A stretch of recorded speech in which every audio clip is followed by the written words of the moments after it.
हमारे व्यस्त जीवन में ईश्वर की आवाज़। हमारा विश्वास हमें जीवन देता है। हमारा विश्वास हमारे जीवन का मूल है।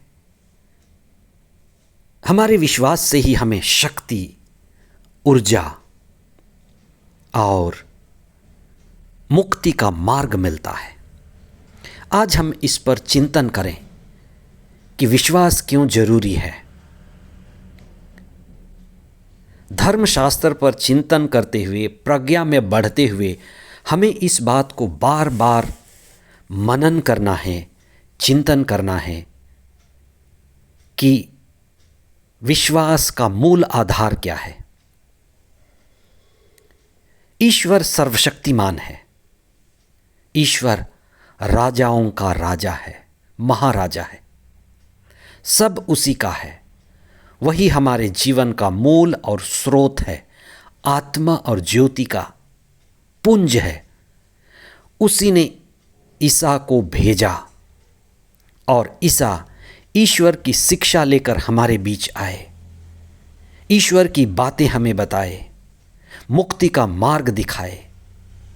लेकिन ये संसार अंधेरे में है, उसकी शिक्षा को तिरस्कार किया और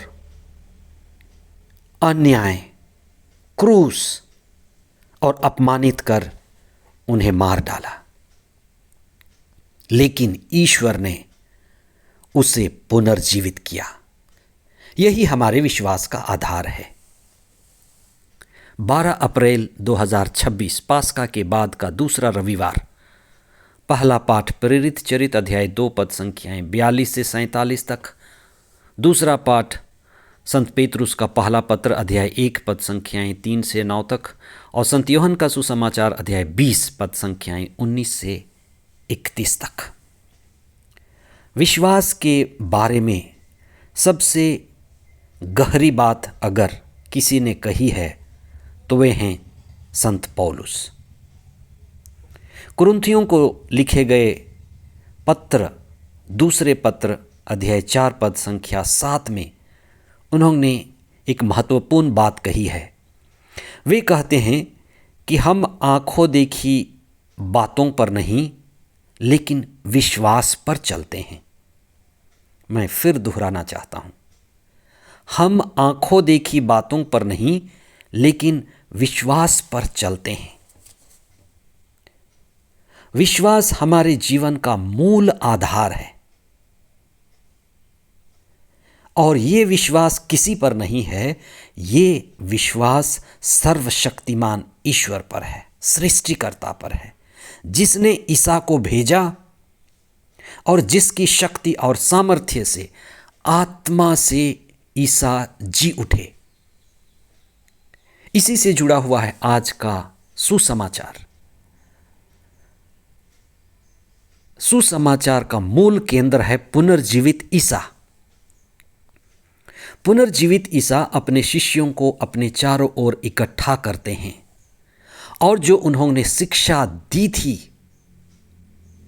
उसको फिर दोहराते हैं और वही बात जो विश्वास से जुड़ी हुई है, उनके भ्रम को, उनके डर को दूर करते हैं और अब वे शरीर के ईसा से नहीं लेकिन आत्मा से मुक्त ख्रिस्त से, अभिषिक्त ख्रिस्त से जोड़ते हैं। अब वे ईसा जो इस दुनिया में थे ख्रिस्त बन गए, जी उठे, आत्मा से पूर्ण। इसलिए वे अपने शिष्यों को बुलाते हैं, विशेष करके संत थॉमस को। और संत थॉमस की ये विश्वास की यात्रा, जो उनके भीतर भ्रम था, डर था, अंधविश्वास था, अल्प विश्वास था, वो विश्वास में, पूर्ण विश्वास में, ऊंचे विश्वास में, ईश्वरीय अनुभव में और विश्वास की दृढ़ता में पक्का हो गया। संत थॉमस की विश्वास यात्रा हर एक व्यक्ति की विश्वास यात्रा है।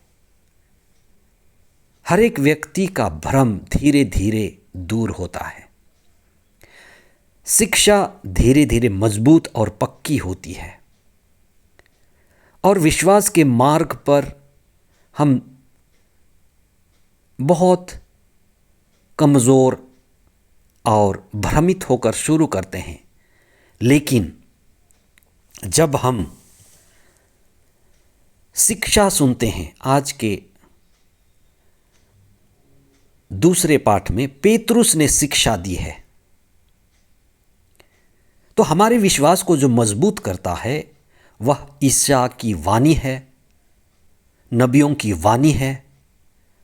और विशेष करके पेतरुस जो शिष्यों का मुख्य था, वह आज के दूसरे पाठ में कहता है कि हमें मुक्ति विरासत में मिली है, ये ईश्वर की योजना है और आपने ईसा को नहीं देखा, लेकिन धन्य हैं वे जो बिना देखे ही विश्वास करते हैं। हमने तो देखा है, इसलिए हम अपनी देखने की बात बताते हैं, हम साक्षी हैं। ईसा भी यही बात संत थॉमस से कहते हैं, धन्य हैं वे जो बिना देखे ही विश्वास करते हैं। इसलिए बहुत सारे लोग ऐसे होंगे जो अपनी आंखों से नहीं देखे होंगे, इसलिए वह आवश्यक भी नहीं है। क्या आवश्यक है कि हम वचन को सुने, वचन को जीवन का मार्ग समझकर, वचन को ग्रहण कर, वचन को भोजन बनाएं, वचन को हृदय में रखें और वचन से जुड़कर हम प्रार्थना में, शिक्षा में, प्रज्ञा में आगे बढ़ें। आज के पहले पाठ में लोग 2-3 बातों को लेकर बार बार इकट्ठा हुए। जब भी वे इकट्ठा हुए, उन्होंने शिक्षा सुनी, पेतरुस से, उनके साथियों से शिक्षा सुनी, और वो शिक्षा वचन की शिक्षा थी। और वही वचन की शिक्षा लोगों को जोड़ती गई। और ये समुदाय जो शिक्षा सुनता था, एक साथ प्रार्थना करता था। एक साथ प्रार्थना करने, शिक्षा सुनने और साथ ही साथ एक साथ भोजन करने से जात पात, ऊंच नीच और जितने भी भेदभाव थे सब दूर हो गए। इसकी झलक आज भी हमें मिलती है। इसलिए लोग एक हृदय हो गए। अपनी संपत्तियों को बेचकर वे प्रेरितों को दान करने लगे। इसलिए सबको जरूरत के अनुसार मिल पाया। इसलिए वचन जोड़ा, भोजन जोड़ा, प्रार्थना ने जोड़ा और एक नया मसीही समुदाय बन गया। और उसका जो आधार था वचन पर था, भोजन पर था, विश्वास पर था, समर्पण पर था। हम यही प्रार्थना करें कि हम वचन में बढ़ते जाएं, हमारा विश्वास बढ़े। जैसे शिष्यों ने प्रार्थना किया, प्रभु हमारे विश्वास को बढ़ाइए।